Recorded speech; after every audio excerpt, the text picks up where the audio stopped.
দুর্গাপুরের ইস্পাত নগরীতে আবাসনে বিধ্বংসী অগ্নিকাণ্ডের ঘটনা ঘটল। দুর্গাপুর ইস্পাত নগরের বিজন এডিশন রোডের 11-35 নম্বর বাড়ির দোতলায় হঠাৎই দাউ দাউ করে আগুন জ্বলে ওঠে। স্থানীয়রা আগুন দেখতে পেয়ে দ্রুত দমকলে খবর দেন। খবর পেয়ে ঘটনাস্থলে পৌঁছয় দমকলের একটি ইঞ্জিন। দমকল কর্মীদের তৎপরতায় আগুন দ্রুত নিয়ন্ত্রণে আসে। প্রাথমিকভাবে জানা গেছে ঘটনার সময় বাড়িতে কেউ উপস্থিত ছিলেন না। শর্ট সার্কিট থেকেই আগুন লেগে থাকতে পারে বলে অনুমান করা হচ্ছে। তবে অগ্নিকাণ্ডের সঠিক কারণ জানতে তদন্ত শুরু করেছে দমকল। বাচ্চারা সব করেছিল, হ্যাঁ হঠাৎ করে আমার বউ ফোন করছে, বলছে ঘরে আগুন লেগেছে, তাড়াতাড়ি আয়।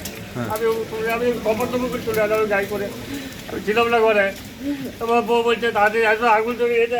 কি গো বাবা, সব চলে গেল আমার। পুরো বাড়িটা আগুন জ্বলছে, মানে সব দিকে আগুন জ্বলছে। ঠিক আছে, সঙ্গে সঙ্গে আমরা দুটো জেট ইউজ করে দুদিকে পাইপ দুটো নিয়ে আগুনটা আমরা 15 মিনিটের মধ্যে কন্ট্রোলে আনি।